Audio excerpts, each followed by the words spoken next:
Hey everybody out there, this is Seto, and today for you guys we are going to be talking about the OCG and the TCG and should they come back together as one format. The power of one. Brownie points if you get that Pokemon reference there, but yes, should the OCG and the TCG come back together? Have similar ban lists, or just in general, how can we bring two different OCG and TCG, which are two different formats completely now, since 2013, which I'll discuss more in, how can we bring them at least closer together, if not back to one of, just together, we're playing the same game, kind of. So let's talk about the ban list first, the separation of the ban list, and then we'll talk about some other ways that we can bring the OCG and TCG back together, or closer together. So the reason I'm even bringing this video up is I felt, and a lot of my other friends have felt, who pay attention to the OCG metagame and everything ever since the separation a lot of 2013, right after Dragon Ruler format, pretty much. The OCG and TCG ban lists completely separated. Nobody was expecting it. Nobody thought it was going to happen. A lot of people welcomed the change, which I still welcome the change, and I think it was a great idea, which I'll talk about in a second. But it did do some things to harm Yu-Gi-Oh! As a whole, I guess you would say. And what I mean by that is, because of the separation, the ban lists over time have become completely and utterly different. A lot of cards that are unbanned over in the OCG are banned over here in the TCG. There's not a lot of, they're not even mirror images anymore of each other. They're completely different metagames now they've evolved into.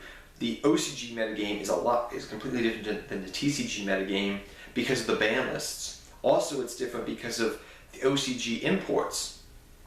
It takes sometimes a complete year or more for an OCG import to come over here to the TCG sometimes, and sometimes that doesn't even happen and we don't even get the OCG import. So, I mean, look at some of the Elder Gods. We haven't gotten all the Elder Gods. They haven't made their way over here. Okay, well, why are they not here? I don't know. So literally, that's what's happened. You look at the metagames, they're completely different. However, it's still important, and I'm not saying you shouldn't pay attention to the OCG for, card prices, new product that's going to be coming out for both of us, and also the fact that, maybe there's some legacy support that you want to see come out, but it may take a while for it to get over here as an import. Also, it's very important to pay attention to the OCG meta, because if a deck is doing really good over in the OCG, when it comes over here to the TCG, it will probably be a top tier deck as well. So it's very important, but they're very different.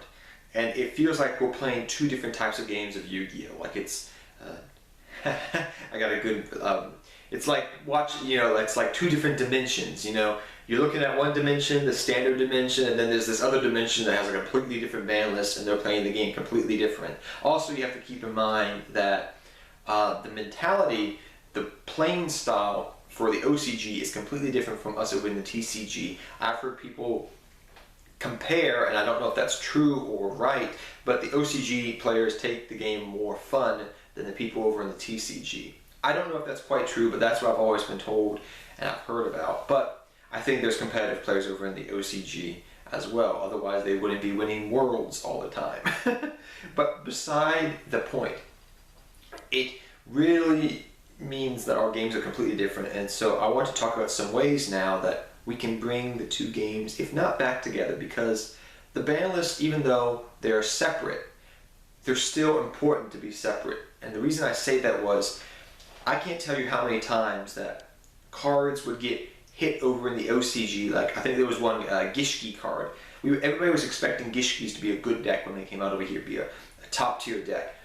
Well, when we got the Gishki support, Konami decides to hit the Gishki monster. I think it was Gush Kraken, I think it was. They hit the thing to one of, and we're over here like, now we can't play Gishkis competitively because they hit that one card, and we only had it for like a week or two.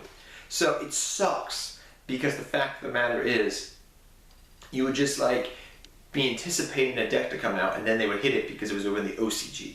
So like they would hit random hits that over in the TCG weren't even meta being played in the meta, but over the OCG, they were being played in the meta, and it just interfered with our playing styles over here to some degree. It was kind of like, why are you making that hit? That's not the same. We don't use that. And so I think it was important to separate them because the game is played fundamentally different in both regions of the world to some degree. So I think that was a good thing. But how can we bring it back together now? Back on topic. I think one thing that Konami could do is not necessarily do away with OCG imports and TCG imports, but make them come out more quicker within like a 4-month time span. And how could we do that? A lot of times there's a lot of OCG imports that a lot of people want to, they see it and they're like, dang it, I wish that was over here, soon, but it's going to take maybe a year before we get those imports over here. It sucks. And it really does suck because it takes so long for them to get over here. So some things I have hypothesized that Konami could do is if an OCG set, so say a set comes out in the OCG and they have their own imports, okay, in that set. Then in the next set for the TCG, so one set later, the main set, we get those OCG imports and that set. So it's pretty much, you only have to wait 4 months instead of waiting a complete year or more to get something over here, which can be like, oh my gosh, like the card's irrelevant now. Remember like train shaddolls? Remember how good they were over in the OCG? It took us over, 2 years to get them over here. And by that time, shaddolls have been neutered and were out of the meta to some degree. So if the train shaddolls came out, and I think it was Duelist Alliance, or it wasn't Duelist Alliance, New Challengers, one of the early Arc V era sets. So if it came out in that set, then the set after it came out, the next set that would come out, would have train shaddolls over here for us in the TCG. So we get all that train support right then and there. It's something I wish Konami would just do. And the same thing goes with the TCG. You could do it vice versa. That way they get their imports and we get their imports, but we don't need to wait, a full freaking year for things to come out, which is so annoying.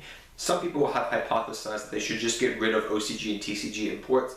I don't think that's a great idea because it gives Konami the opportunity in the R&D departments or the different regions of the world to come up with different concepts and ideas. So it kind of spawns creativity in a way for card design, which I think is a great idea because we've seen how many times the OCG, made things that like, oh gosh, I forget what some other things they made over there in the OCG recently, but they had the trains, which were a cool rank 10 concept. And then over here in the TCG at the same time, we're making Burning Abyss and Cosmos go around and around and around, being amazing.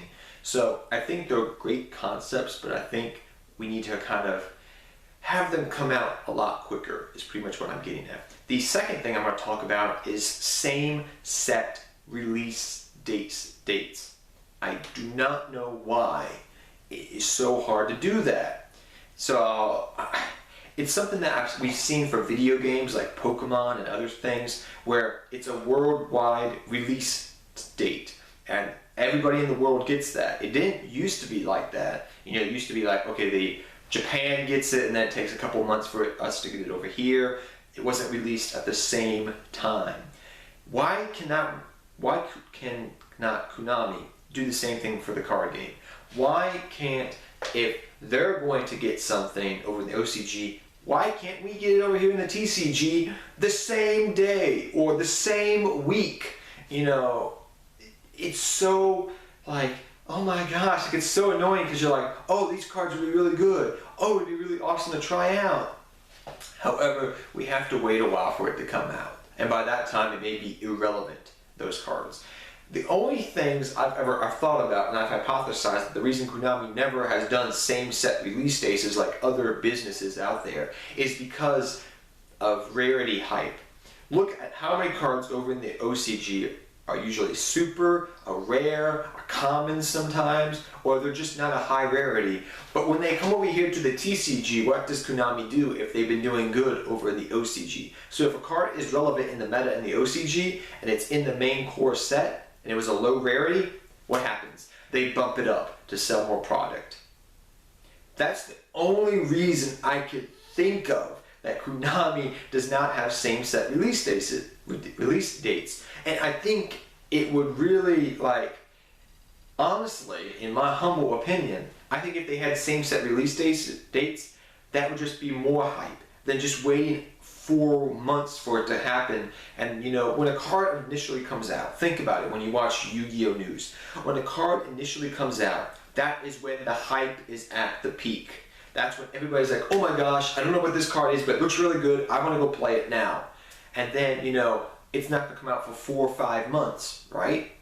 By that time, the hype usually has died down to some degree. Yeah, you know, it'll spike a little bit, but then it'll die down. It's not at its maximum, you know, peak anymore, where it was like the card just got announced, it's brand new, so people are going to scramble to go get that card. So if they had a same set release date, so what I mean is, like, if it came out on April 12th, for example, the next set for OCG and TCG, then, you know, those cards are going to be at the maximum hype because we know we're going to get it soon. We don't have to go testing to see if it's good or not. People are just going to go buy the card, buy the set more because they want all those cool cards that just got announced. Not where we have to wait, you know, 4 months for it. So if that makes sense, what I'm trying to say is I think it's more profitable actually for Konami if they look at it in a different light. But that's just me. So literally, I think those are some ways that we can bring the OCG and TCG closer together, if not back together as one, because it's really annoying when you see things, and we've seen this recently with the structure decks, which Konami has fixed, you know, with the, you know, release of the, you know, Ancient Gear structure deck and the Dinosaur structure deck. So they're trying to put us back on track, because if they had kept going at the same pace, we probably wouldn't get the Dino Rampaging structure deck until December of next year. I mean, look how long it took for us to get the DDD structure deck. It took us a full year almost to get that thing. So it sucks, and I think they need to try to get back on track because it's really annoying, and I think they're starting to move in the right direction, but only time shall tell. But tell me what you think, guys. Do you think these are some good ideas that Konami should do? What are some of your ideas you think they could bring the OCG metagame and the TCG metagame a little bit more closer together as a knit community worldwide? But till next time, take care, have fun dueling, good luck dueling, and I'll see you guys next time. Good luck dueling to all of you. Take care, everybody.